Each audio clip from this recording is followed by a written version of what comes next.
There's only one person I can trust, Dante Marcoleta. Sana magtatag niyo si Senator Marcoleta sa inyong listahan. Hindi nila nakikita kay President Marcos yung father figure na pwede mong tagpuhan, na pwede mong kausapin, pwede mong hingahan ng mga problema mo. May ilalaglag pala itong si Mac Pacquiao sa kanyang kasamahan sa alyansa. At ang tanong, sino-sino kaya?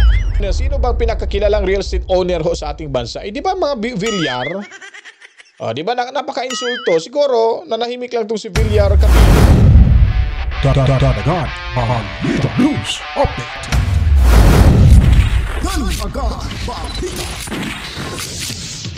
At sa amin, nakapag-harvest na kami. Kakatanim lang eh. So, hindi, buti na lang yung timing. Hindi yung bago aanin, nakapag-anin na tayo. So, yung season na okay. It's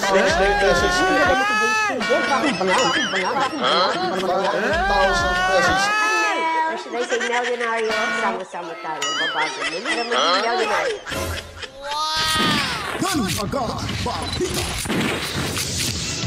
Alright, welcome back mga kabaitaan. Magandang buhay. Kamusta ho? Nagbabalik na naman ho tayo. Kamusta yung ating bakasyon? Ang pagliligo ho sa tabing dagat mga kabalitaan. Alam ko yung iba ay busy at hangover pa hanggang ngayon mga kabalitaan. At Luzon, Visayas at Mindanao, saan mang lupalop ng ating mundo basta may mga Pilipino mga kabaitaan, welcome ho sa ating bahay. At panatiling tumutok lamang ho dahil lagi ho tayo magbibigay sa inyo ng karagdagang may impormasyon na may kinalaman ho sa bawat isa ho sa atin mga kabaitaan. And then share nyo po, paliguan ng maraming likes at komento. Then sa hindi pa po nakapag-subscribe, buhusan nyo na po ng pag-subscribe sa lahat ng mga nanonood nga hindi pa po nakapag-subscribe. At pindutin ang notification bell. Kahit pa paano, ginorgor na ho yung ating account mga kabaitan. Nakikita nyo, napapansin nyo ba? Napapansin ko rin eh. Pero anyways, okay lang po. At wala makakapigil ho sa atin. Tuloy-tuloy ho tayo sa ating paglalahad na may impormasyon para maproteksyonan ho ang pinipilaman at itong mga maling impormasyon laban ho sa mga Duterte. Ngayon po mga kabaitaan, bago ho tayo magsisimula sa ating pinakapaksa ho ngayon dahil ipapakita ko muna, update muna tayo sa bahay ni Tatay Digong Duterte kung saan po itong si Tatay Digong Duterte ay talagang binabantayan pa rin yung kanyang pamamahay. No, ito po yung mga kababayan ho natin dyan sa Davao City. Silipin muna natin kahit mga ilang minuto lang po, papakita natin sa inyo. Okay, manindog talan. Tumayo tayong lahat. Ipapakita natin sa mundo ang pagpailaw. Ano ba yun? Kandila? So manalangin daw tayo lahat na magpabilin ang atong pagbitbitong kahayag, na mag-iwan ang pagbibigay natin ng liwanag, na nagbibigay liwanag sa nasod sa Pilipinas. Sa buong bansa mga kabaitan. Pwede natin patugtog ang Pilipinas. Atong patugtog ang Pilipinas. Okay. Ito yung mga ganapan bago ito mga kabaitan ha. Kinsa cellphone magamit din ha para sa So yun lang po yung pinapakita ho natin sa inyo. May mga kaganapan, may mga activities, may mga event o silang ginagawa ho dyan. Hanggang ngayon, sa mga oras na ito ay tuloy-tuloy pa rin ho mga kabaitaan yung kanilang pagbabantay sa bahay ni Tatay Digong Duterte. Speaking of Gorgorin style mga kabaitaan sa mga bangag team, itong si Alvin dyan sa the Netherlands, sa The Hague, ay nagreklamo na rin dahil yung kanyang page daw ay inatake na naman daw mga kabalitaan. Hindi lang pala ako. Sabi ko sa inyo, hindi lang ako, marami pa po. At itong si Alvin, pakinggan natin kung paano ho inatake yung kanyang page. Baka ganito, parang kapariha din ng pag-atake nila sa ating bahay dito mga kabalitaan. Or whatnot. But then immediately they suspended my account. So that to me was very weird. Because apparently in order for them to reach really the deleting pages, it should have been an accumulated incident of violations or whatnot. But then it's not the case. I already applied for verification for the page. So yun, no? Kinumpay na po. Lahat ng mga taga-suporta na vloggers ni Tatay Dig, inisa-isa na ho nila mga kabitan at kasama na ho tayo dyan. So hindi na ho bago sa atin yan, pero sabi ko nga sa inyo, basta pag andyan lang ho kayo lagi, pag tumutok kayo lagi sa ating bahay, hindi ho mawawala, hindi hihinto ang Danagan Balita na maglalahad ho sa inyo ng karagdagang mga impormasyon mga kabaitaan. So lipat na naman ho tayo, ito yung magandang balita ho sa panig naman ni Senador Marcoleta ay talagang nakakuha ho siya ng suporta dyan sa Baguio City. Dahil mantakin niyo po, ang taga Baguio City ay talagang 100% susuportahan nila yung kandidatura ni Senador Marcoleta, mga kabalitaan. Grupo at partido nagpahayag naman ng pagsuporta kay senatorial candidate number 38 sa balota, Rodante Marcoleta sa Baguio City. Freddy Rolyoda, magbabalita. Freddy!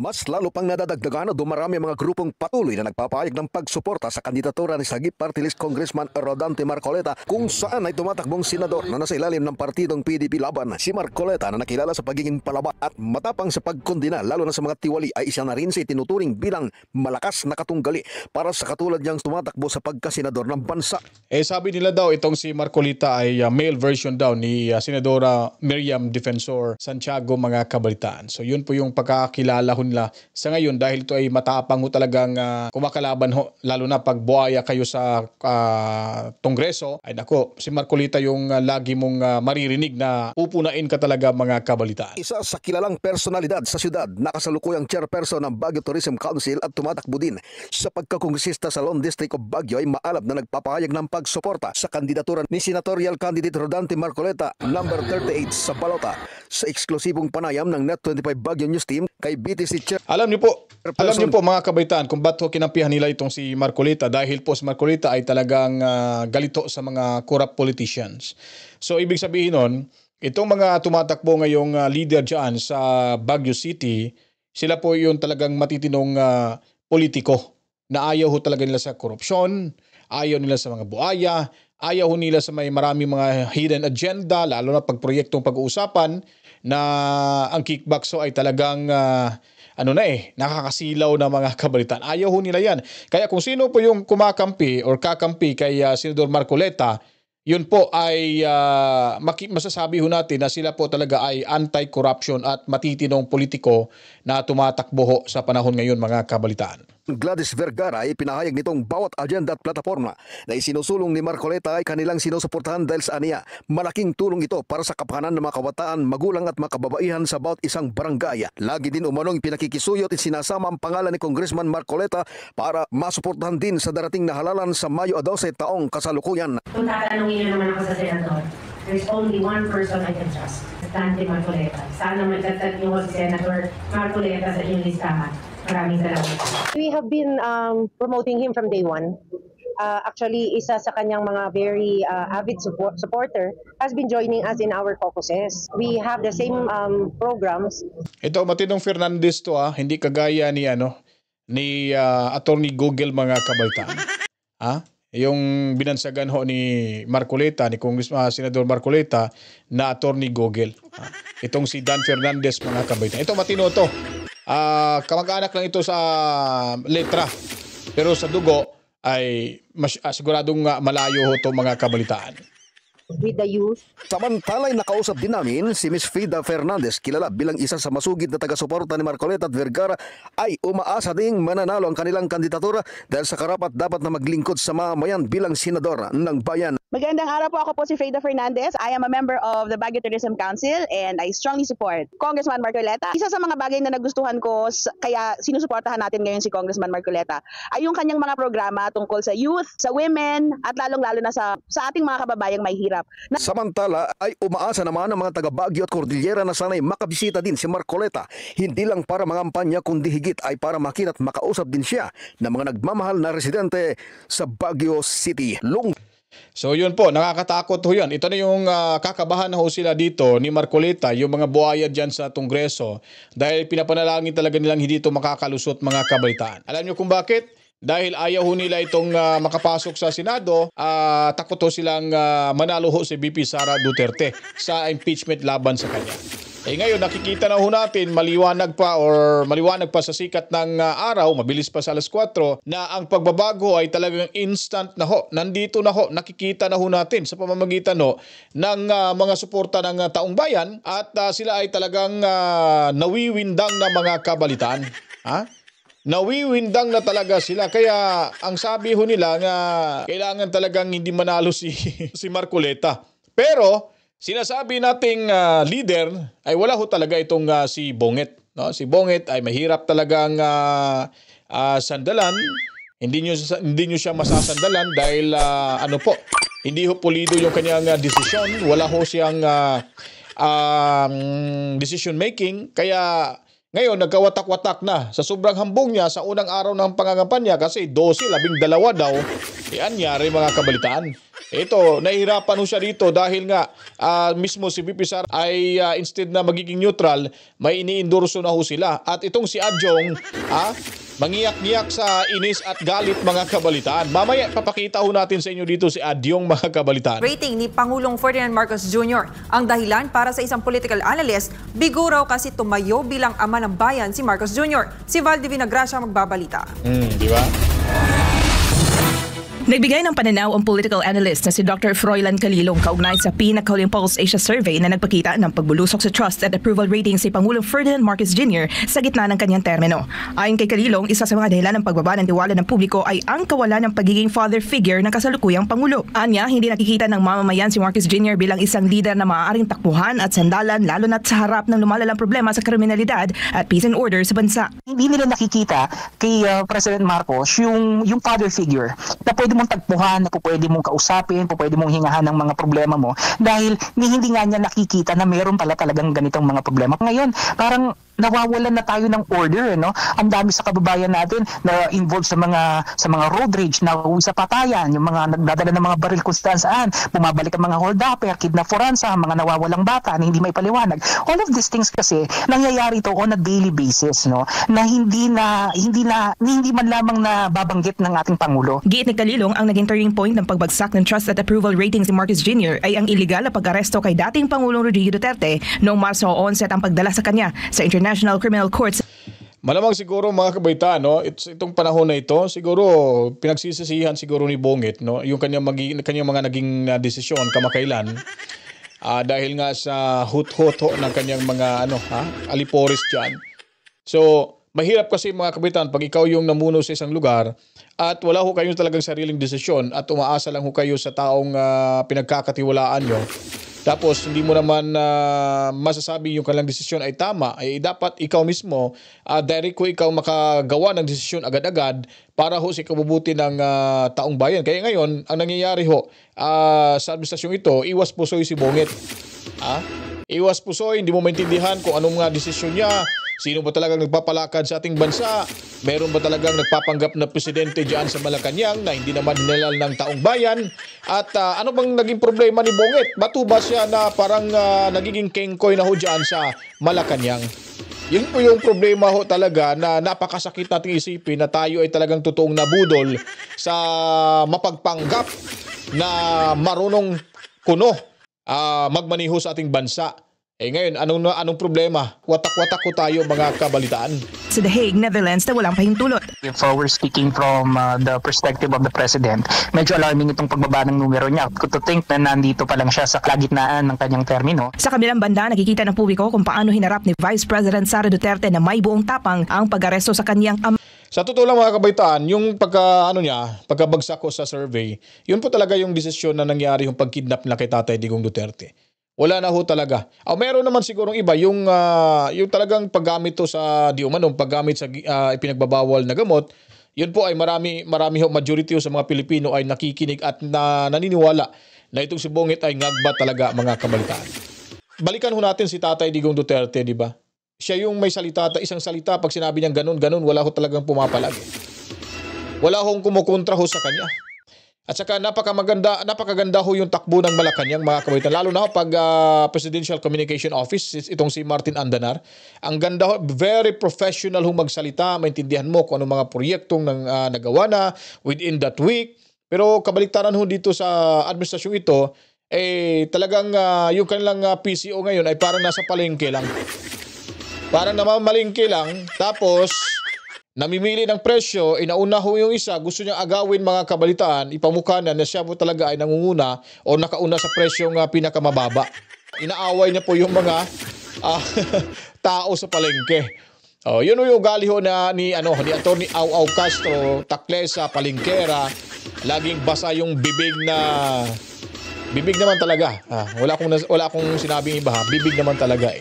So yun ang mahirap. Pero Itong pag-endorso ni VP Sara Duterte ay mangiyak-ngiyak talaga itong si Adyong. Ha? Itong bibig babae mga kabalitaan. Napapansin ko lang parang babae yung bibig nito si Adyong. Ha? Talagang gusto makipag-away, sabunutan ni VP Sara Duterte. Kalalaking tao, ha? Kahit ano-ano na lang yung sasabihin niya laban sa ating VP Sara Duterte. No? Hindi gentle, ano ba to? Matatawag ba natin na gentleman or ano? Kaya nang humusga mga kabaitan kasi nga talagang bibig babae talaga to. Ha? Ewan ko lang kung may asawa ba tong taong to. Kasi kung may asawa to siguro malamang ewan ko lang kung magkakasundo ba kasi nga hindi to hindi rin to magpapatalo mga kabalitan. So pakinggan natin ito kasi mangyak-ngyak dito si Adyong at ito namang si Gurang mga kabalitaan, itong si Ortega ay given na ho yun. Talagang manhid yung Gurang na yun mga kabalitaan. Kasi sabi niya kasi dito, understood na daw mga kabaitan. Alam niya na yung mga ganong bagay. Pakinggan natin dito. Inuna ng ilang kongresista ang pag-iendorso ni Vice President Sara Duterte sa mga senatorial candidates silang linggo bago ang midterm elections. Ayon kay House Assistant Majority Leader si Alonto Adyong, iginagalang niya ang karapatan ni VP Sara na i-endorso ang mga kandidato. Ito guys, ito yung si Adyong. Tingnan niyo yung bibig nito. Bibig babae talaga ha? Pang bibig babae talaga kasi gusto niyong awayin tayo laging galit to kay Sara Duterte baka nainggit sa beauty ni VP Sara kaya lagi tong wala sa mood pag VP Sara yung pag-uusapan. Atong nais nitong suportahan. Ayon kay House Majority Leader si Alonto, questionable para sa kanya ang timing at implikasyon nito sa gitna. Ito, patawa-tawa to lagi at saka grabe to mambuli at manginginsulto. Insultador tong taong to mga kabaitan no? At ngayon hindi pa niya mararamdaman yung mga pinagsasabi niya, yung risk back. Bukas makalawa, pag natalo itong petisyon nila or yung kaso nila laban kay Sara, talagang magtatago ho to sa saya ng kanyang nanay mga kabaitan. Mga yayat to mga kabaitan, talagang papayat to.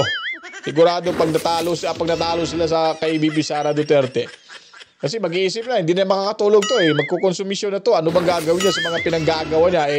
Andiyan na si VP Sara. Umangat, bumalik na yung puwersa ni VP Sara. Kawawang mga nilalang to mga kabaitan pagdating ng panahon. Ang napipintong impeachment trial ng Vice Presidente. Hindi naman ikinagulat ni House Deputy Majority Leader, La Union 1st District Representative Paolo Ortega, ang Senate endorsement ng pangalawang Pangulo. Anya, natural lang na naghahanap na ang kakampi para sa nalalapit na Senate impeachment. Ngayon pa lang maghahanap ng kakampi? Kayo nga, hinarap nga kayo dyan sa pagdinig nyo. Ni isa sa inyo, wala nga man lang magtanong.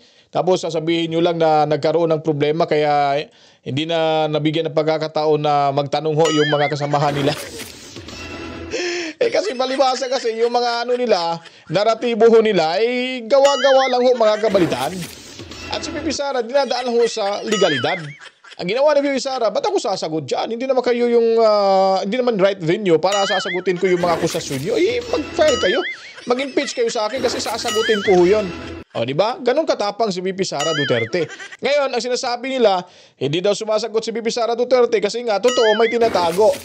Tingnan nyo yung tingnan nyo yung katangahan ng mga utak nito mga kabalitan. Sasabihin agad nila na hindi sumasagot si Sara kasi guilty na. Bakit? Kayo ba ang right person? Right authority ba kayo para sabihin doon? Ano bang ginagawa nyo? Wala na. Hindi pa nga sumasagot si Sara Duterte. Inimbestigahan nyo na nga. Hindi pa nga tapos investigasyon. May resulta na nga kayo Halata naman lahat ng mga kalyado ni Duterte. Talagang hinahabol nyo, di ba?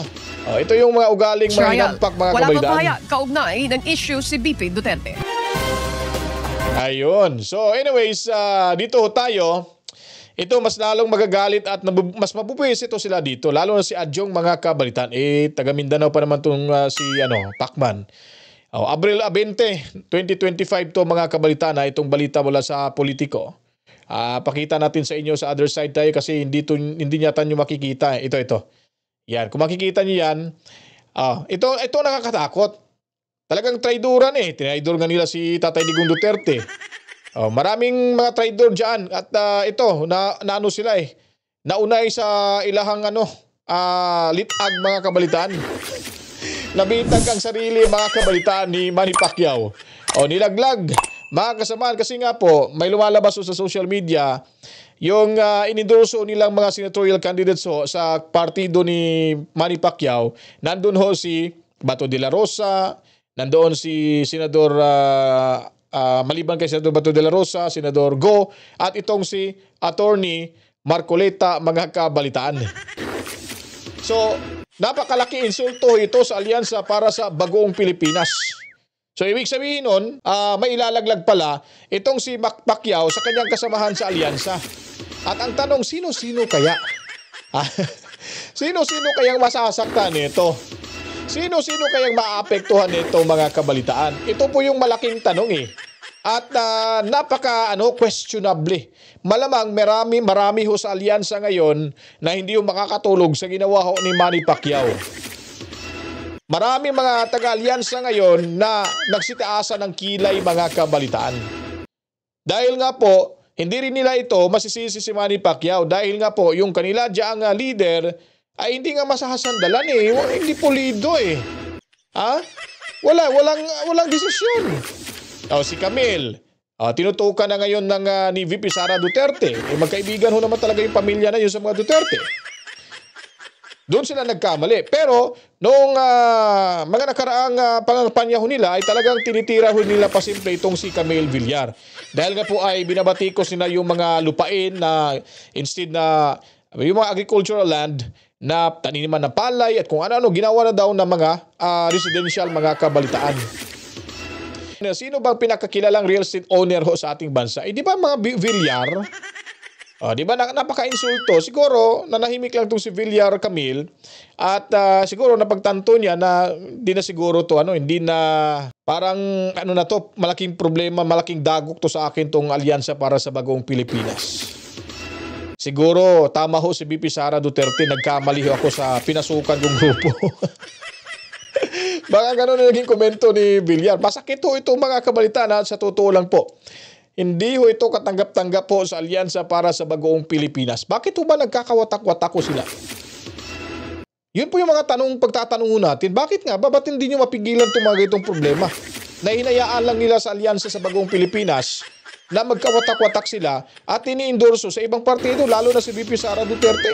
Si Amy Marcos, wala na rin. Si Camille Villar, hindi ko pa alam kung siya ba ay talagang official na umalis or nagmuni-muni pa si Camille kung ano magiging desisyon niya. Talagang yung puso niya ay nasa mga Duterte naman ho talaga mga kabaitaan. Kaya, antayin natin sa Mayo 12, magkakaalaman na ho tayo mga kabaitaan, huwag pong kalimutan Duterte po. Sa dalawang idadagdag nyo, kayo na pong bahala mga kabaitaan. Desisyon nyo na po ho yan. Kanya-kanya ho tayong desisyon anong ibuboto idadagdag sa dalawa. O may idadagdag kayo, maganda. Pag wala, straight lang ho, importante. Mahalaga po yung Duterte mga kabalitaan. Kaya kung nagustuhan niyo po ito ang video presentation natin mga kabaitaan, huwag niyo pong kalimutan. Tuloy lamang ho sa panonood, tumutok at tumambay dito sa ating munting bahay.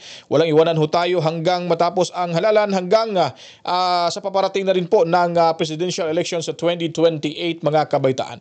Kailangan po natin ipasok ang Duterte para ho makakuha ho tayo ng kumpletong boto na may panalo ho itong si VP Sara Duterte laban ho sa impeachment ng mga kawatan diyan sa House of Reptiles and House of Retaliation mga kabalitaan.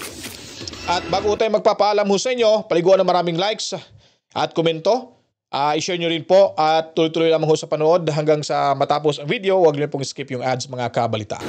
At saan mang lupain nating mundo, basta may mga Pilipino, Assalamualaikum sa ating mga kapatid na Muslim. Saludo rin tayo sa ating mga tinuturing bagong bayan ng ating bansa, ang overseas Filipino workers, lahat ng mga Pilipino diyan sa The Hague na laging nakatambay ho sa harap mismo ng detention facility na ngayon ay tinatawag na binansagan na mas nakilala na buong mundo ang Duterte Park mga kabalitaan. Magpakalakas ho kayo, Mami Rose and Toby diyan sa Lapu-Lapu City, Cebu. Tobias family, maraming salamat sa walang sawang panunood.